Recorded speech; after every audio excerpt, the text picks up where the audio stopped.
क्या हम सही में पाप से दूर है क्या? क्या सही में हम पुण्य कर रहे हैं क्या? पुण्य करना आसान है? स्वागत है आप सभी का। आप लोग देख रहे हैं बुद्धा's टीचिंग चैनल और हम यहाँ महाकारुणिक तथागत बुद्ध और उनके शिक्षाओं के विषय में चर्चा करते हैं।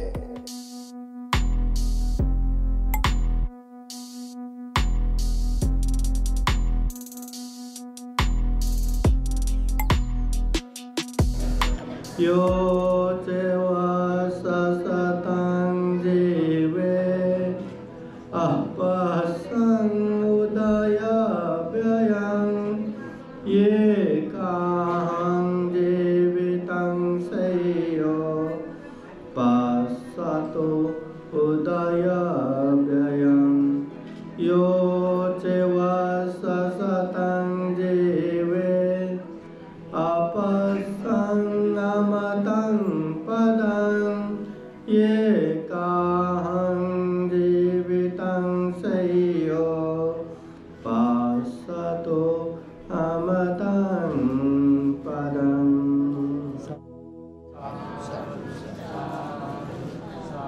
महाकारुणिक तथागत भगवान बुद्ध को त्रिवार वंदना। महाकारुणिक तथागत बुद्ध द्वारा देशित सुआख्यात धम्म को त्रिवार वंदना। महाकारुणिक तथागत बुद्ध के आर्य श्रावक संघ को त्रिवार वंदना। परम पूजनीय बोधिसत्व डॉक्टर बाबा साहब अम्बेडकर महाविहार शिवनी ये धम्मभूमि में विशेष पौर्णिमा उपलक्ष्य में उपस्थित पूजनीय भिक्षु संघ, यहाँ विशेषतः ये कार्यक्रम के प्रमुख संयोजक पूजनीय भिक्षु धम्मशीला थेरो प्रमुख, संपूर्ण ये गायकवाड़ परिवार, कोरदे परिवार, संपूर्ण श्रद्धा संपन्न, बुद्धि संपन्न उपासक उपासिकाएं, विशेषतः आज अपने वनमाला रमेश कोरदे के सुपुत्री नौका सोनाली संदीप और उनके भी सुपुत्री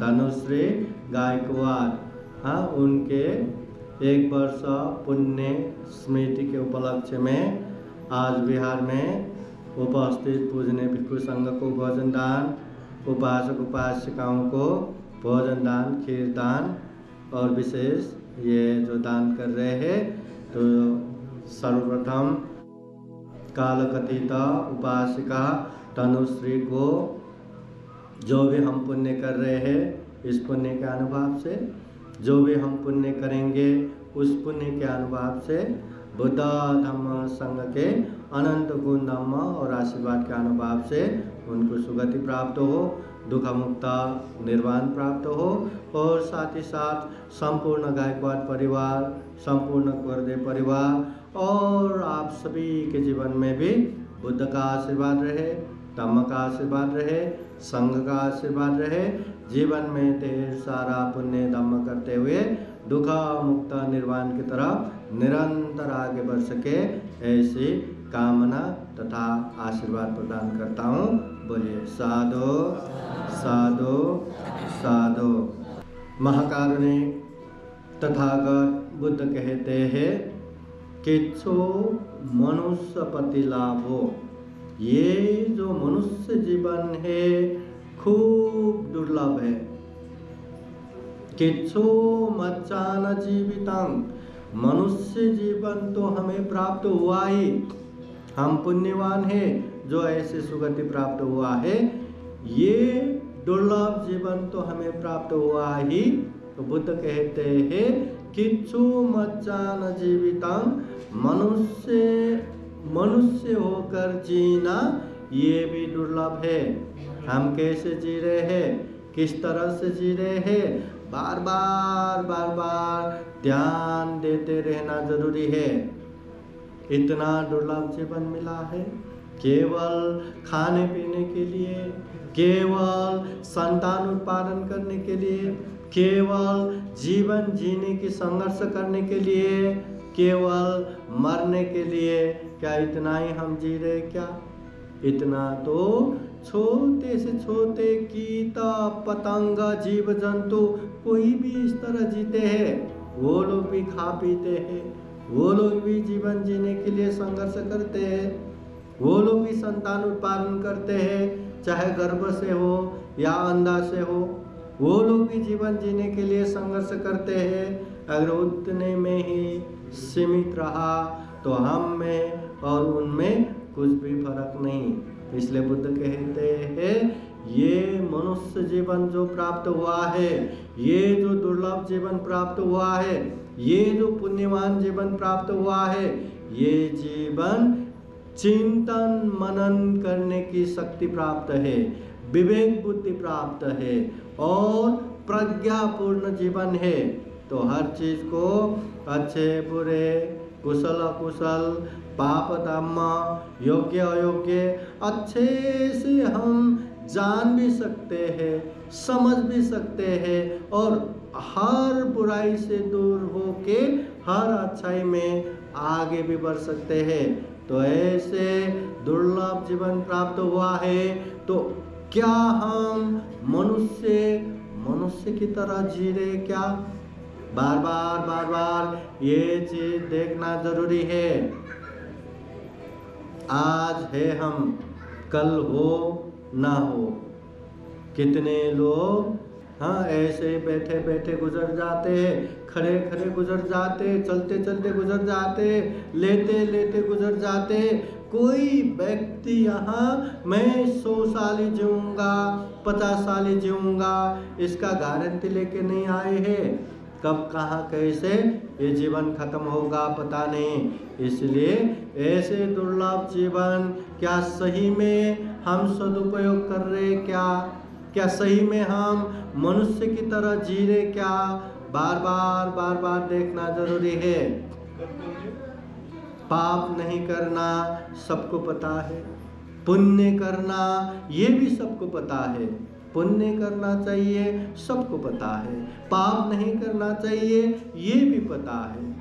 क्या हम सही में पाप से दूर है क्या सही में हम पुण्य कर रहे हैं क्या? पुण्य करना आसान है?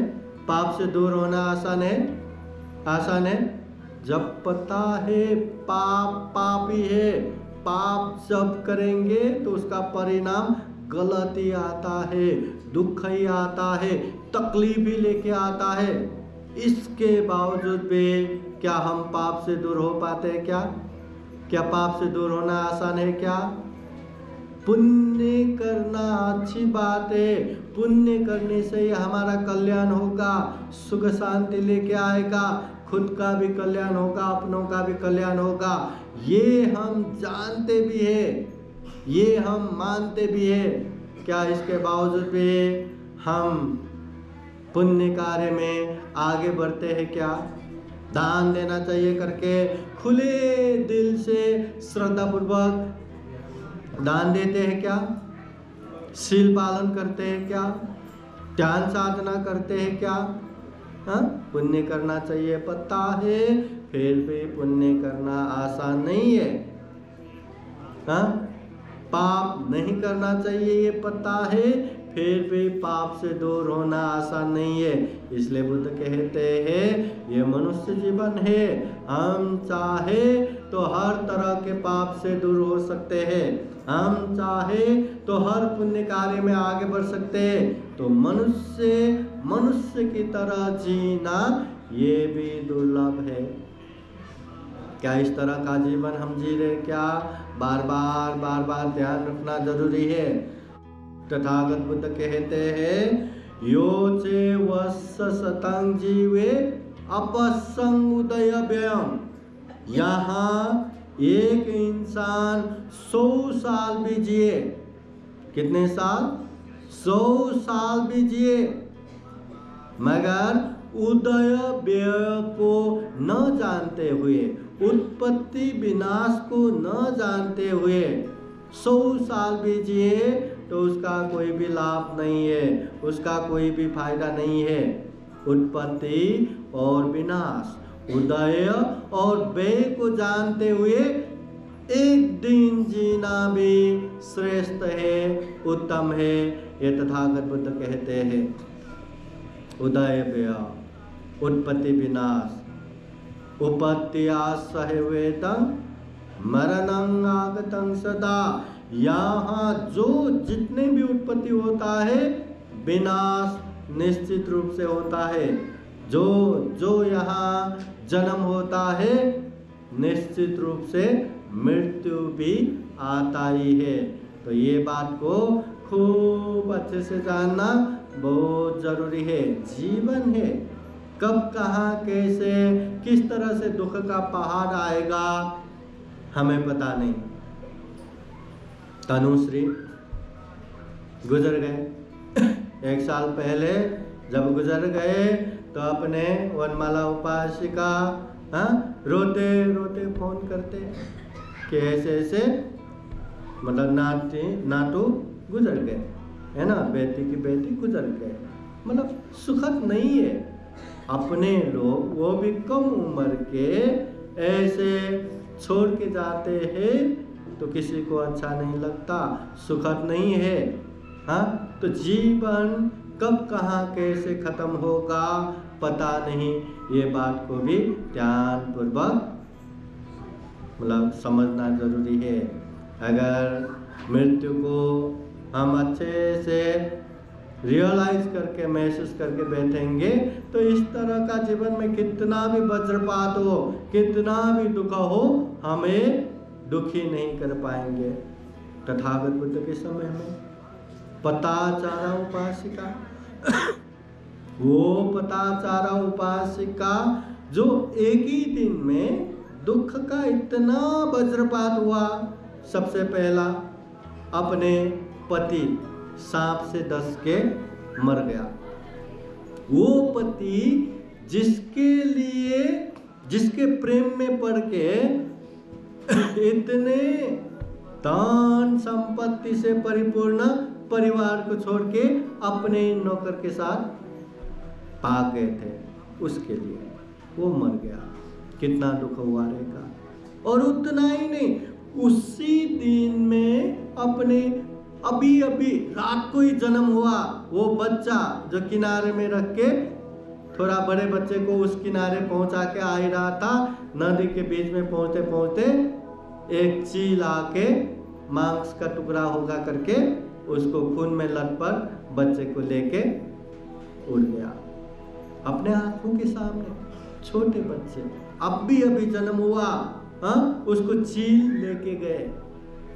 और जब चील आ रहा था, हा हा करके उसको उड़ाने के लिए हाथ हिला रहा था, तो उधर से उस किनारे बैठे बच्चे को लगा कि माँ बुला रही है, तो वो भी भागा माँ की तरफ आता है।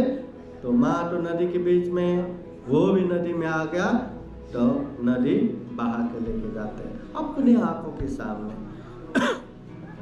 अपने छोटे छोटे 2 बच्चे, एक बच्चे चील उड़ा के लेके जाते, एक बच्चे अपने आंखों के सामने नदी बहा के लेके जाते। उसका हालत क्या हुआ रहेगा, कितना दुख हुआ रहेगा। अरे वो कितना रोई, कितना शोक किया, कितना संताप किया, फिर भी क्या करे, जीना तो है ही। अब गांव जाके कोई मतलब नहीं, चलो मायके ही जाती हूँ करके वो श्रावस्ती की तरफ आती है। अभी इतना रो धो के उसको समझ में नहीं आ रहा है कि अपने घर भी किस तरफ है। किसी से पूछते हैं कि अमुक सेठ का घर कहाँ है, तो बताने वाले भी कहते अरे वो बात मत पूछो, श्रावस्ती का बाकी कोई भी बातें पूछो परंतु वो बात मत पूछो।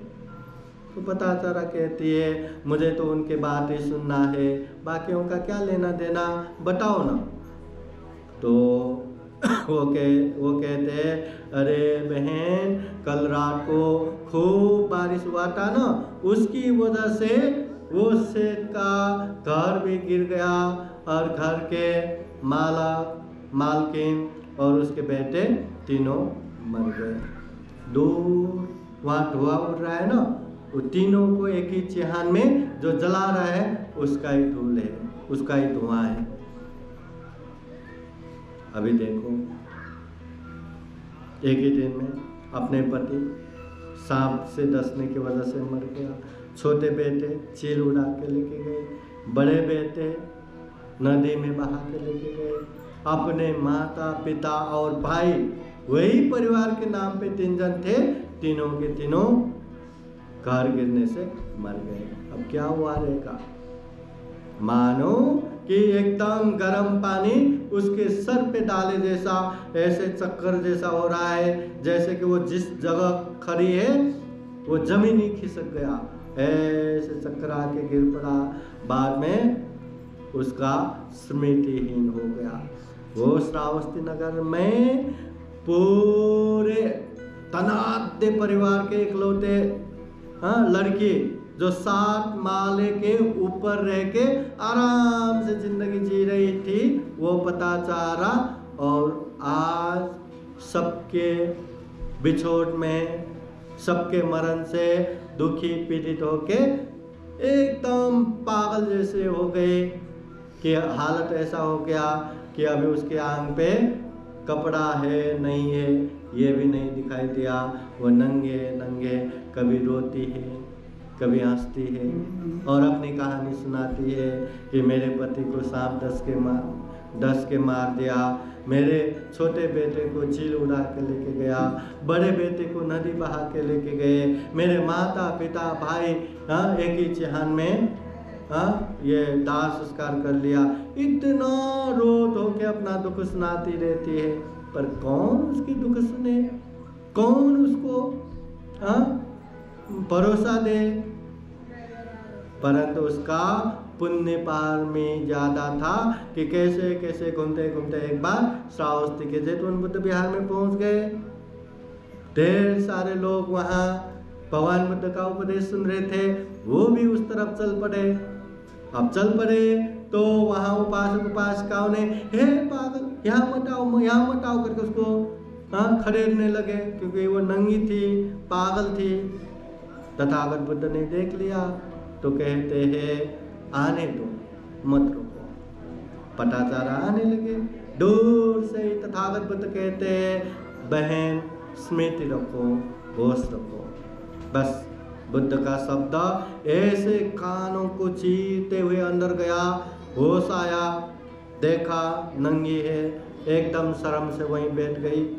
फिर किसी ने कपड़ा दिया, वही कपड़ा लपेट के तथागत बुद्ध के पास जाके एकदम रोने लगे कि मेरा ऐसा ऐसा हो गया, मेरे पति को सांप डस लिया, मेरे छोटे बेटे को चील उड़ा के लेके गया, बड़े बेटे को नदी बहा के लेके गया, माता पिता भाई इस तरह से एक ही घर में मर गए, ऐसा दुख सुनाने लगे।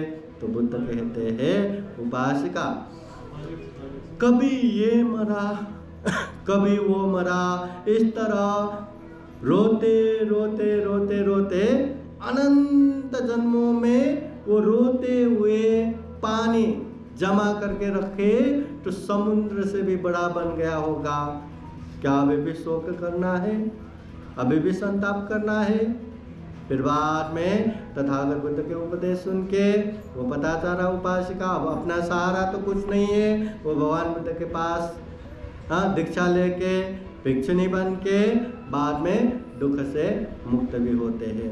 वो पता चारा वो तो पता चारा जिसे भगवान बुद्ध का सहारा मिला, मगर अगर भगवान बुद्ध का ऐसे सहारा न मिलता तो वो तो पागल हो के ही जिंदगी खत्म हो जाता। इसलिए बुद्ध का, धम्म का, संघ का सहारा, आधार हमारे जीवन के लिए बहुत बड़ा भरोसामंद है। इसलिए ध्यान रखना जीवन में छोटे बड़े इस तरह का दुख, इस तरह का पीड़ा बहुत आते रहते हैं। कब कहाँ कैसे दुख का पहाड़ आता है पता ही नहीं चलता ये जीवन में। इसलिए हमेशा तथागत बुद्ध कहते हैं पावय मरण सति।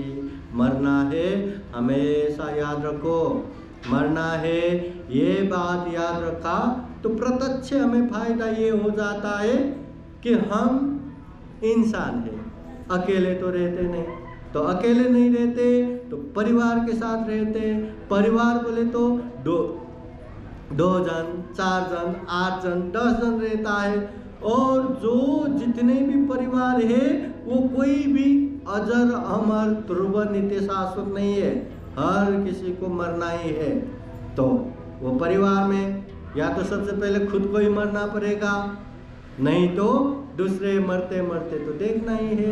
यहाँ कोई अपने लोग 1-2 दिन के लिए दूर गांव जाते हैं या छोड़ के जाते हैं तो आंखों से पानी बहा के अरे जा रहे हो क्या, इतना दुख लगता है। और कोई देश ही छोड़ के जा रहे तो कितना दुख लगता है।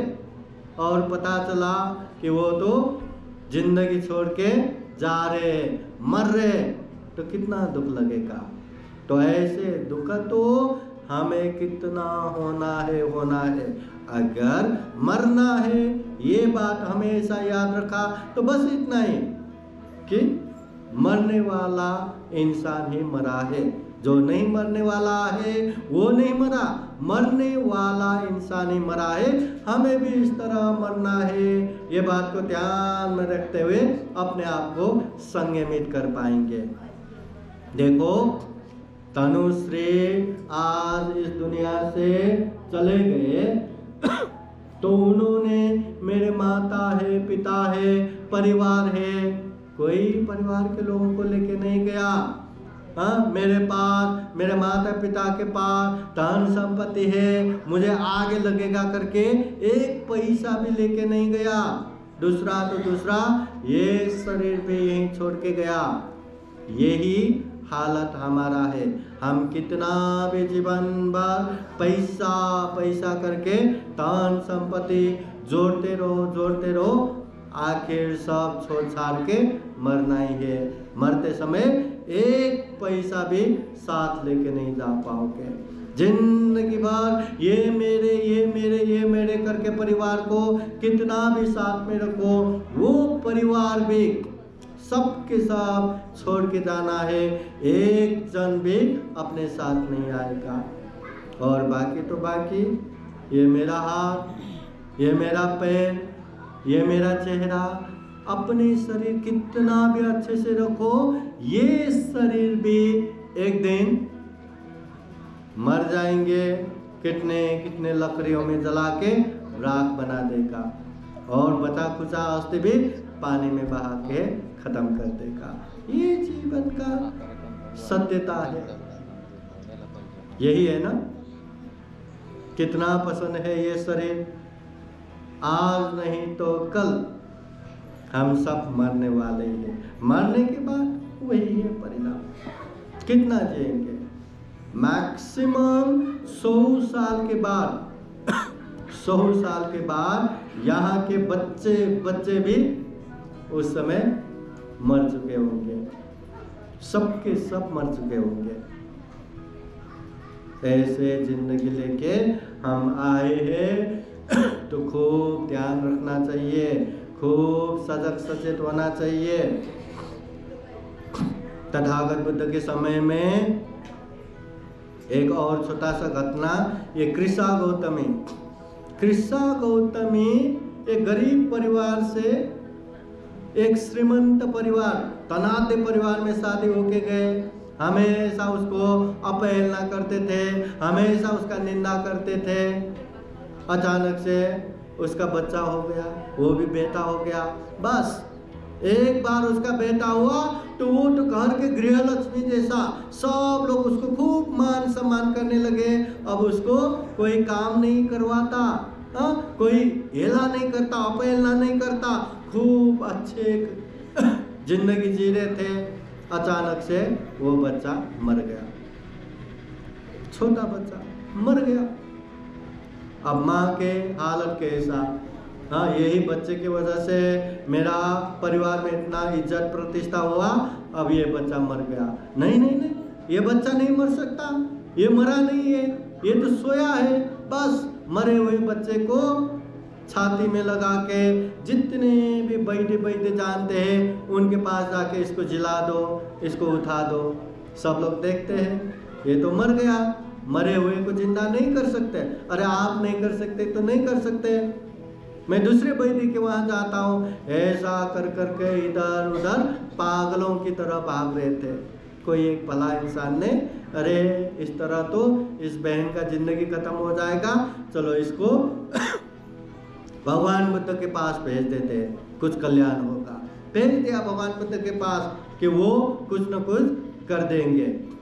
तो वो जानते हुए अपने बच्चे को श्रावस्ती के जैतून बुद्ध विहार में जाके बच्चे को तथागत बुद्ध के पैरों में रख के भगवान, सब लोग कहते हैं मर गए, मगर ये मरा नहीं है, इसको ये सोए हुए हैं, इसको जगा दीजिए, आप कुछ उपाय कीजिए।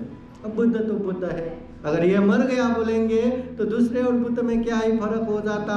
तो बुद्ध ने उनके हालत, उनके मनस्थिति को देखते हुए और उनको समझाने के लिए उपाय कौशल्य करते हैं। बुद्ध कहते हैं ठीक है, मैं कुछ करता हूँ, ऐसा करो, मुझे एक मुट्ठी सरसों ला दो। एक मुट्ठी सरसों, बस मैं अभी लाती हूँ। अरे ठहरो, ऐसे परिवार से लाओ जिस परिवार में आज तक कोई न मरा हो। हाँ ठीक है, वो भागा श्रावस्ती में गए, लोगों के दरवाजे खटखटाए और मांगने लगे। तो एक मुट्ठी सरसों तो कोई भी देते हैं। फिर पूछते हैं परिवार में कोई मर गया क्या? अरे मेरे माता जी मर गए, मेरे पिताजी मर गए, किसी के घर में दादाजी दादी, हाँ, किसी के घर में बेटा बेटी, किसी के घर में कौन, हर परिवार में कोई न कोई मरा ही है। अब कोई न मरा हुआ परिवार कैसे मिलेगा? या तो उसको ऐसे ही उत्पत्ति होना पड़ेगा। माता पिता के द्वारा जो भी जन्म होते हैं वो परिवार में तो कोई न कोई तो मरा ही है ना। अपने माता पिता के माता पिता, उसके भी माता पिता, कितने परिवार मर चुके हैं, जिसे हम जानते हैं, जिसे हम नहीं जानते, कितने मर चुके हैं। तो यही कृष्णा गौतमी घर में जाके किसी के वहाँ पति गुजर गए, किसी के यहाँ पत्नी गुजर गए, किसी के यहाँ बेटा बेटी, माता पिता, ये सुन सुन के फिर उसको महसूस होता है, अरे तथागत बुद्ध ने यही मुझे समझाने के लिए भेजे हैं। मेरे बेटे मर चुके हैं, मरे हुए जिंदा नहीं होगा। और मेरे बेटे ही नहीं, इस दुनिया में हर घर में कोई न कोई मरा ही है। तो वो भगवान बुद्ध के पास आती है और भगवान बुद्ध से क्षमा मांग के, भगवान आप जो समझा रहे थे मैं समझ गया करके बच्चे को लेके उसका अंत्येष्टि करके, अब ऐसे दुखमय जीवन में मैं क्यों गृहस्थ में बैठूं, मैं भी बुद्ध के शरण में जाती हूँ करके बुद्ध के शरण गए, दीक्षा लिए, भिक्षुनी बने, दुख मुक्त अनंत भी हो गए कृष्णा गौतमी। तो जीवन में दुख आना स्वाभाविक है। बुद्ध कहते हैं दुख सत्य, और जाति भी दुखा, जन्म होते ही दुख का सिलसिला शुरू होता है, जन्म होना ही दुख है। इसलिए जन्म के साथ साथ अनगिनत दुख आते रहते हैं। बस वो दुख को जैसा है वैसा ही समझ के हम स्थिर शांत बैठेंगे, समता में रहेंगे, तो वो छोटे मोटे दुख में ही खत्म हो जाएगा। नहीं, दुख को समझ नहीं पाएंगे और उसमें ज्यादा ही बेचैनी होगे, ज्यादा ही दुखी होके बैठेंगे, तो छोटे छोटे दुख भी बड़े बड़े दुख का कारण बन के जाएगा। इसलिए दुख सत्य है, दुख आते रहते, हर पल हर क्षण अनेक दुख आते हैं, ये जीवन है। परंतु ये दुख सत्य को दुख आर्य सत्य बनाना है। ये दुख ये सत्य है, इसको जानते हुए हमें स्थिर होना है, शांत रहना है, समता में रहना है। फिर ये दुख भी धीरे धीरे खत्म हो जाएगा। अब बुढ़ापा आना ये स्वाभाविक है।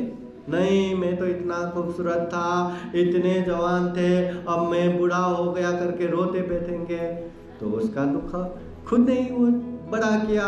नहीं, बुढ़ापा आना ये स्वाभाविक है करके बैठेंगे, समझ के बैठेंगे तो उसका दुख कम हो गया।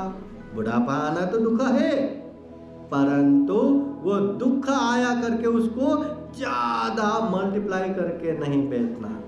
वैसे ही मृत्यु आना भी दुख है।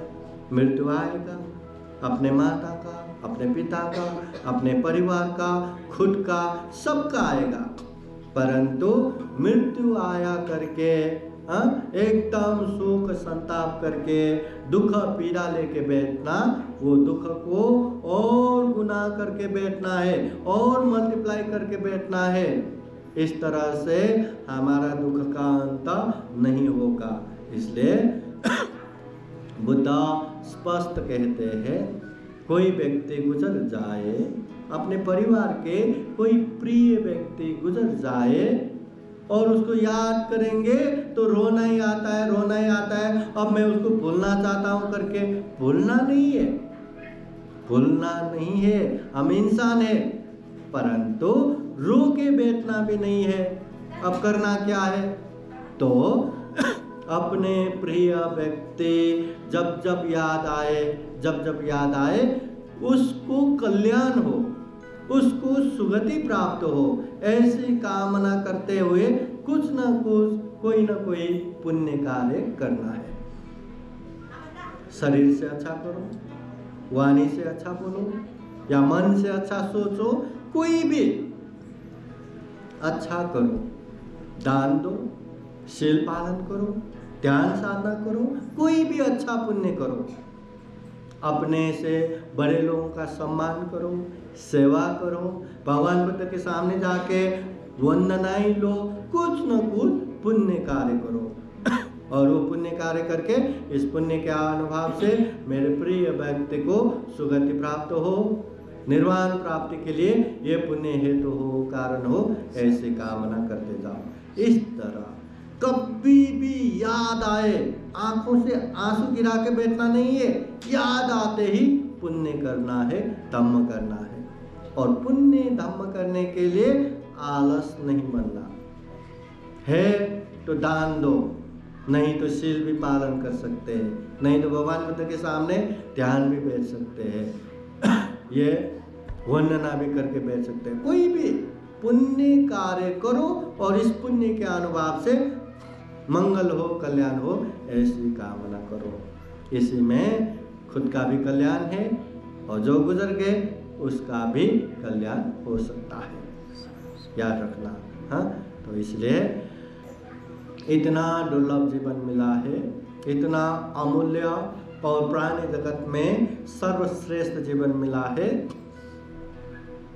और इतना सर्वश्रेष्ठ जीवन मिलने के बावजूद भी हमेशा रहने वाले जीवन नहीं है।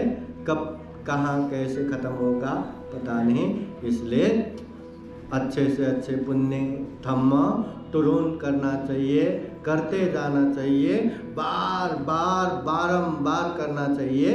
इसी में हमारा कल्याण है। तो यही कामना करते हैं हम भी जीवन में खूब पुण्य करें, खूब धम्म करें, और जीवन में ढेर सारा पुण्य धम्म करते हुए ये दुर्लभ जीवन, ये अमूल्य जीवन, ये प्राणी जगत में सर्वश्रेष्ठ मनुष्य जीवन को सफल बना सके, सार्थक बना सके, अंत में जन्म जरा व्याधि मरण से मुक्ता निर्वाण तक प्राप्त कर सके, ऐसी कामना करते हुए ये धम्म देशना यही समापन करते हैं।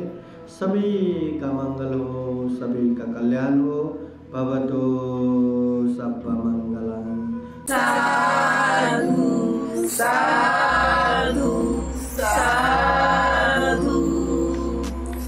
बुद्धं नमामि। बुद्ध को नमन करता हूँ। धम्मं नमामि, धम्म को नमन करता हूँ। संघं नमामि, संघ को नमन करता हूँ।